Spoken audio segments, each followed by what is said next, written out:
So that changes the game for NFTs, I think, because we all know that NFTs are not just about art, PFPs, and everything else. It's a contract that can now operate at scale for low cost.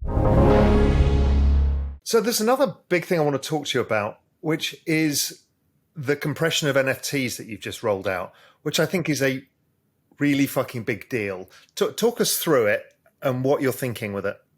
So this was a really cool ecosystem-wide effort. It was some folks from Labs worked on the smart contract, a lot of folks from Metaplex worked on the spec and like the rest of the kind of application side, and a bunch of the infrastructure providers like Helium and like Helios, not Helium, and Triton, and like built the indexers to do this. And the underlying technology is pretty old, I would say, as far as crypto is concerned.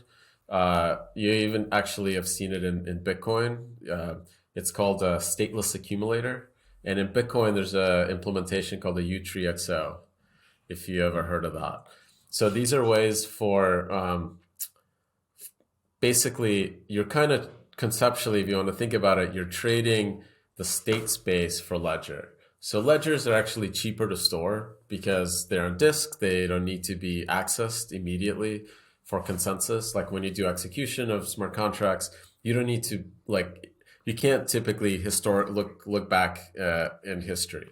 You get access to the recent state, but not the rest of the history.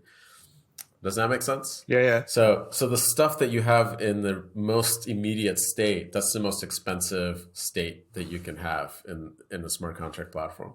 So the way stateless accumulators work is you store a Merkle root or some kind of accumulator, could be other fancy cryptographic thing, but Merkle roots work great. That's what we use. They're very simple and very fast. And then you track updates and changes to that Merkle root through transactions that post the proof to the state and then the new state, and it recomputes the proof and updates the Merkle root. So all the information you need to reconstruct the root and the entire kind of tree is in the ledger. So if you play it back, you can reconstruct the entire tree, but it's not stored in that immediate state. So indexers like Helios and Triton and all these other folks, as they're playing the ledger for their RPC infra, they produce all these witnesses and stuff, and they maintain a larger portion of the state and serve it to the users like Magic Eden and so forth. But validators that are running the chain and doing all this consensus work don't have to store that entire thing in the immediate, in RAM effectively, right? In that really fast accessible storage, can get put on tape drives for all we care, right? So like that's really, I think, the trade-off, and that dramatically cuts costs on the amount of like how much it costs to actually update and store and deal with these things. So the price to mint NFTs is now the cost of just sending a transaction and modifying a state root.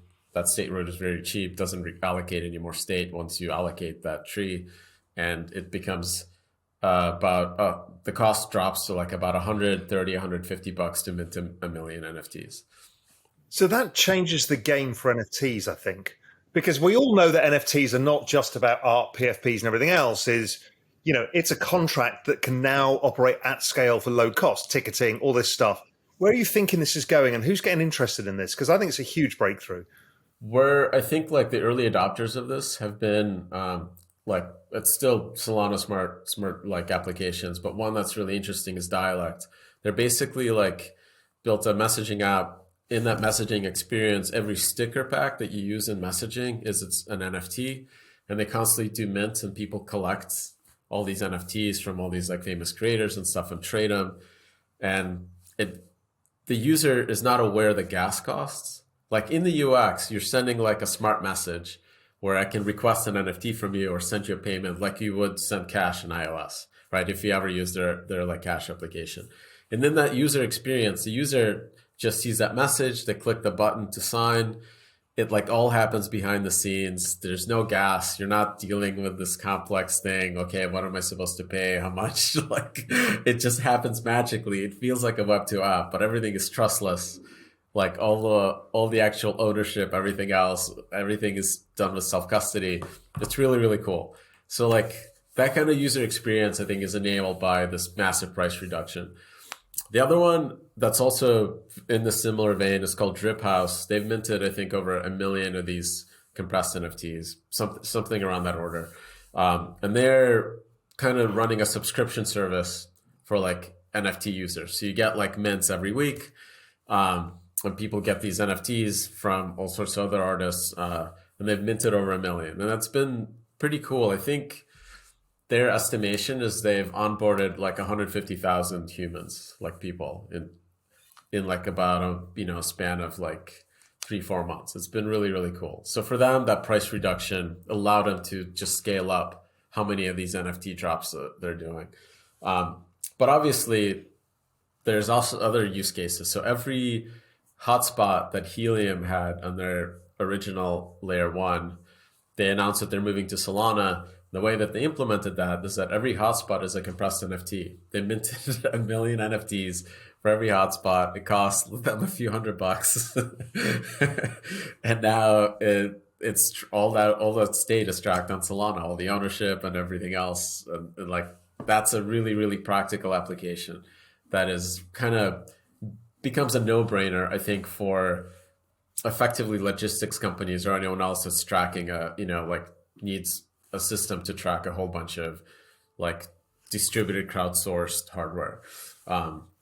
So stuff like that, I think, is pretty exciting to have happened, I think, in the last couple of months. And this is only, we launched this thing like 2 months ago.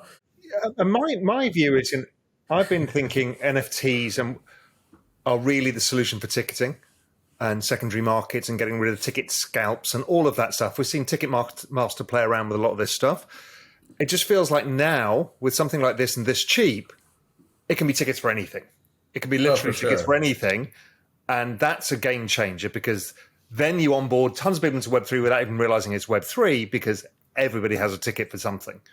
For sure. Yeah, Ticketmaster has like kind of a crazy monopoly in tickets. So that one's, that's a hard, tough not to crack. Well, they're doing stuff in NFTs right now. I mean, they're giving away NFTs. I mean, they've used a couple of different chains already. So, they're all looking. That would be like, yeah. So for them to scale up, give away 100 million NFTs or something like that a year, Solana would be the place to do it. We've seen some early.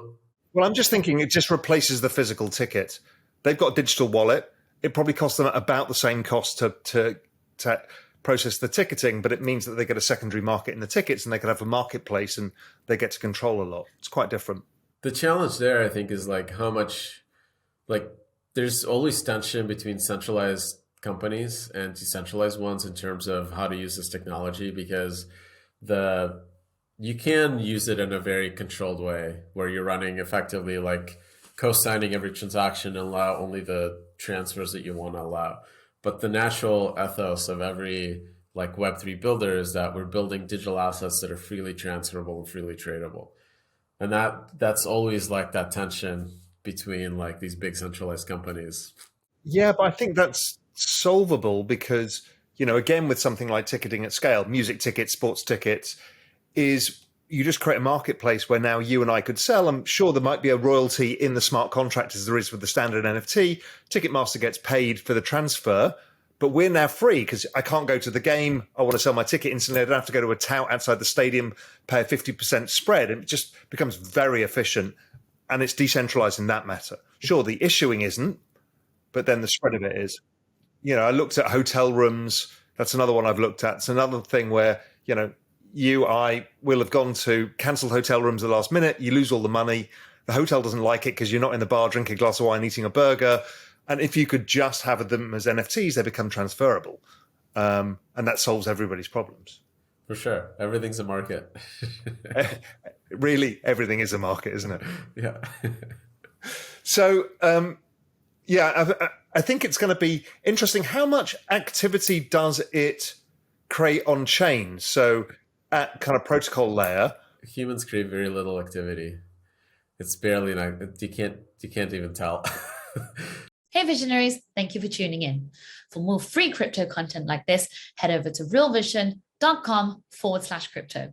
You'll get early access to the most brilliant minds in the space to cut through the noise, get in-depth analysis, and get you ahead of the curve with unbiased insights.